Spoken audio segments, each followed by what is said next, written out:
look early and you go, oh my God, they're going to score 50, 60 points this game. I mean, you see Right. these guys, you got speed on speed over here with Waddle and Hill. They're going to switch release. And you look at the inside, you look at Tyreek Hill coming out of the hipped off position and just, it's like, what are you going to do? I mean, yeah. I don't care. You drop 11 guys. I mean, look at that space. Yeah. He's got and so triangle.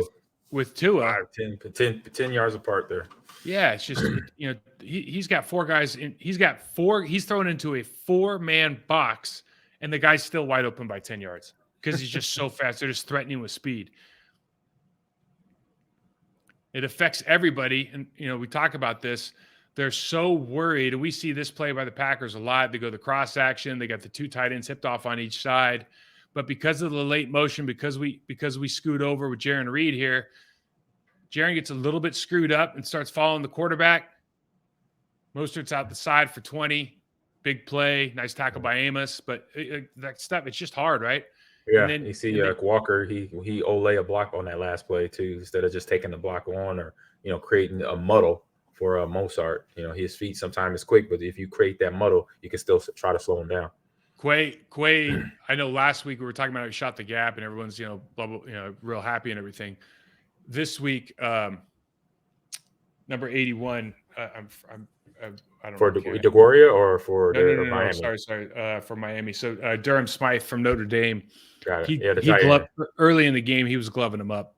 In the second level, and he's just something he's got to improve on. They did a good job when they actually put it down here, like they put him on the line of scrimmage.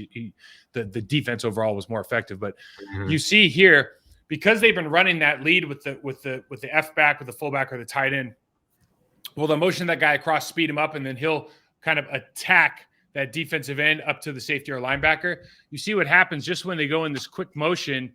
We declare our coverage immediately, and this is on the 81-yard touchdown to Waddle. You see, he speeds up right there, and then he slows back down. But now we've declared coverage. Yep. So now Tua knows exactly, and that's like the genius of the Mike McCarthy offense right there, right? Yeah. Tua already knows exactly where he's going with this ball, under center play action pass. They've declared exactly what they're due. They're not going to break back off of it.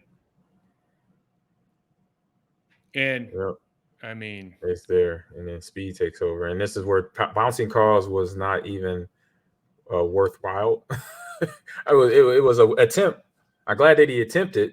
Zaire, he's bouncing the call, but it's too much speed to get the call. So basically, the power and the speed couldn't make it over to the other side of the field to get to your teammate. I think it was Adrian over there. I just don't even understand how this is like this concept doesn't make no sense to me. So what AG is talking about, guys, is 23 right here points. He's pointing. So he's just is like, you go get him. It's like, What do you mean you go get him? I'm 15 yards away and he's got leverage on me. You want me to go? I just don't understand the concept here of what they're trying to accomplish, because they do this later and not the exact same, the same kind of concept where you've got one side gonna cut on a receiver that's got an in or an out breaking route, and you just give up the backside safety.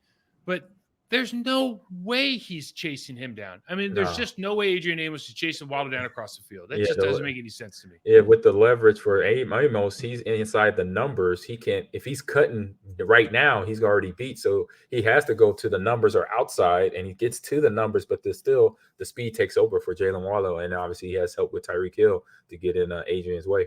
One thing you can't help but mention is our Pro Bowler here on the left of the screen. I mean, I'm not sure what we're doing here. Yeah. I mean, just listen.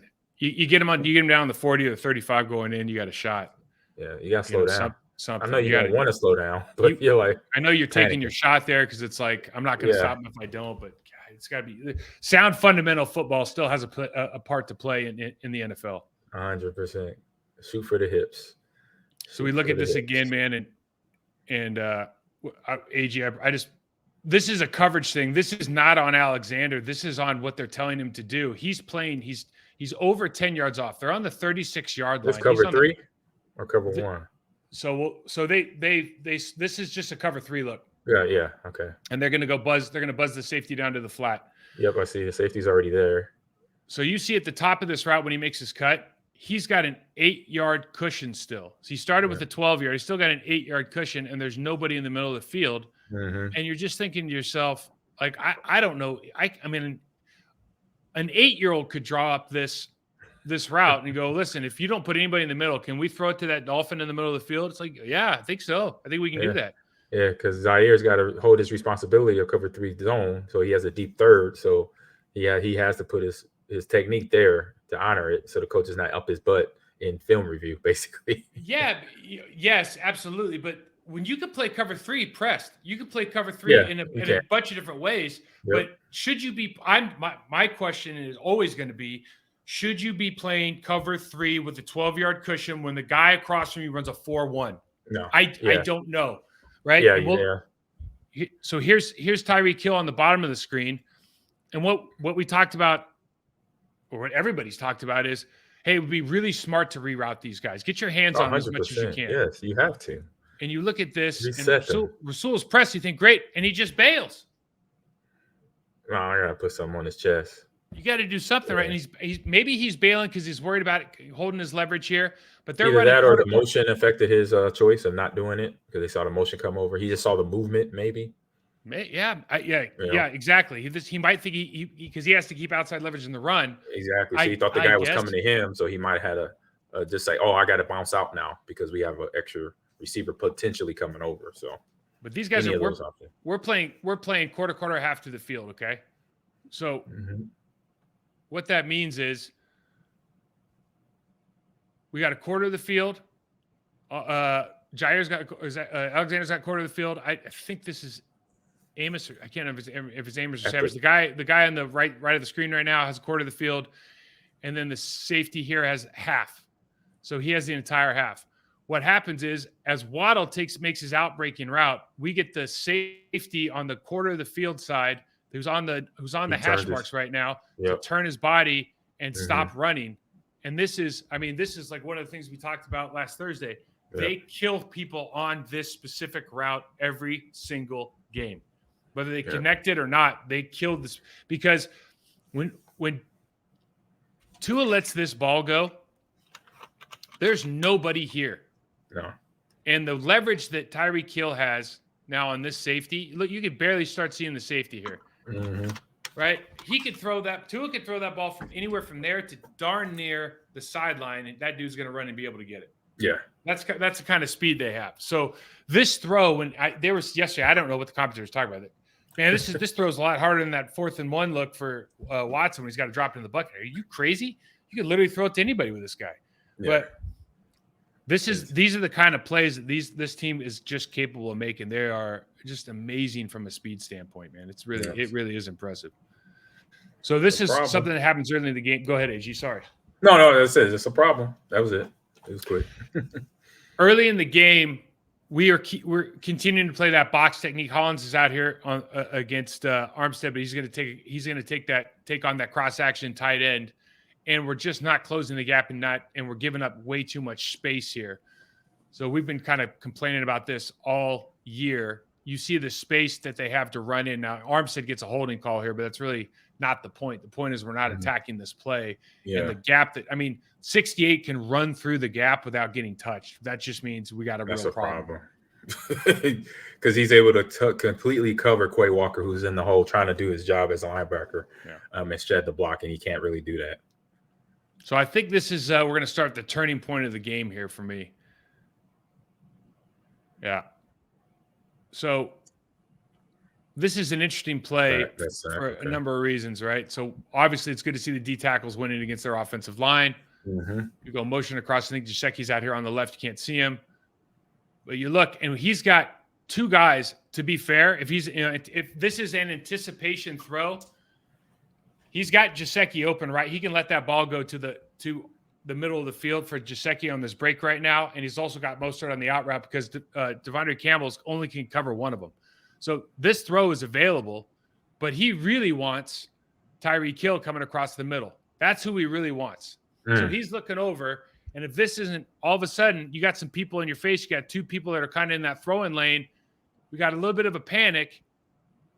And Jaron Reed and Kenny Clark combined for this sack. Yeah. Why is that a big deal? Because I think mentally, when you see that, when the defense starts going away, so all we have to do is get him off his first read. And I know you see that on film, But when you experience it on tape, and all of a sudden it's like he starts scrambling. And I know he scrambled for a first down on one of these, but he starts scrambling. It's like it hits a little bit different in the game now, right? You're like, oh, that's what we got. It feels good. You're like, oh, I see what I could do now. Okay. Couple plays later, Hollins now comes down.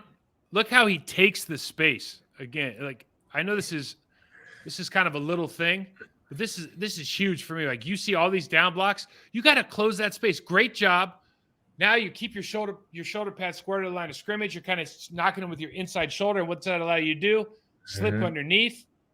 All of a sudden, now we have an answer for all of their cross action, all of their pull stuff, which is their bread and butter, because they're not great at just straight ahead blocking. This is their bread and butter. All of a sudden, we start working on this stuff a little bit. And now we got Tua again. He's out of his air. They're playing quarters over here. I don't know if he doesn't think he's open on the whirl route. Yeah. But he gets stuck on it. And you can see when we watch his end zone, Preston Smith had another great game. He did. Another great game. The guy's an absolute beast for us, man. Yeah. But you see this play and just watch Tua, watch his eyes, watch his footwork. He wants to let this ball go, and he hesitates. Alexander traps him. Look at this. He's extended. It's throw time. Yeah. He got caught. He got caught right here, and you just see like perfect time to like hit the pause button, dude. Look at Preston Smith over here. You think that lineman's feeling real good about his situation right now? No, he's like, oh my God.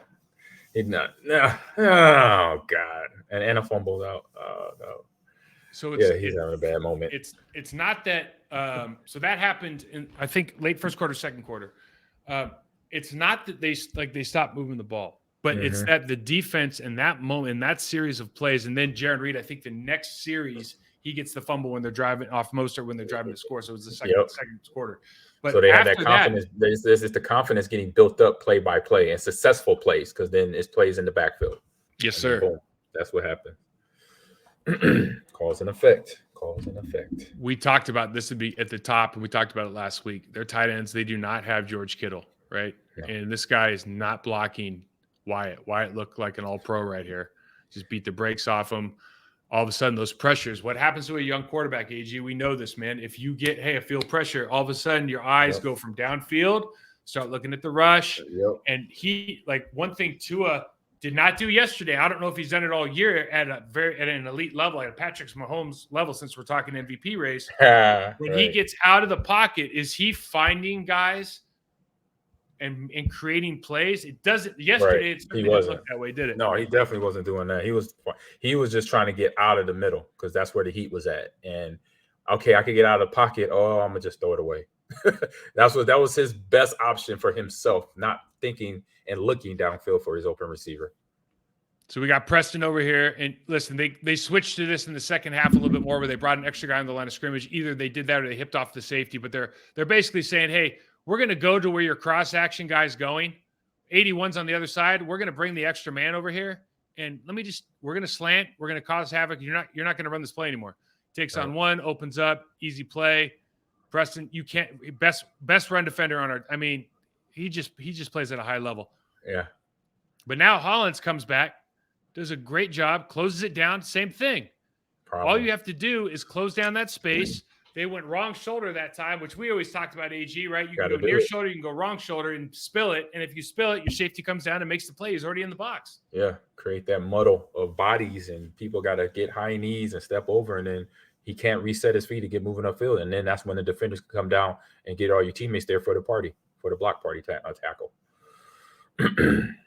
We look right here. This is that last interception. Look, his interceptions, a lot of them were bad. The one to Devondre Campbell was the worst. It was bad. Yeah, it was bad. This one, it was just a good defensive play.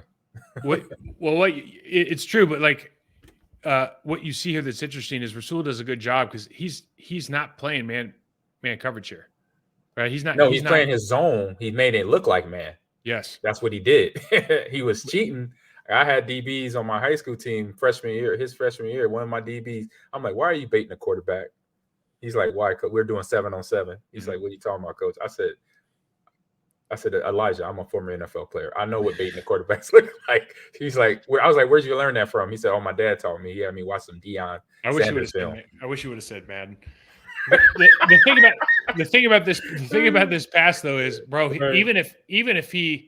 even with this, like Gesicki's wide open because the safety's giving him so much space. Gesicki has from the 40 to the 47-yard line to throw this ball. Yes. And honestly, this is just a bad ball. Good job by Rasul. I mean, listen, again, there's things that happen during the game that make him throw the ball the way that he does, right? So when I say like this is a bad throw, it's not. Give credit to Rasul, give credit to the pass rush, the defense, everything. But when you start looking at elite level guys and they're making mistakes, like there is a history behind it. You got to throw the ball. And he didn't have the arc on the ball too, as he had with some of his other passes.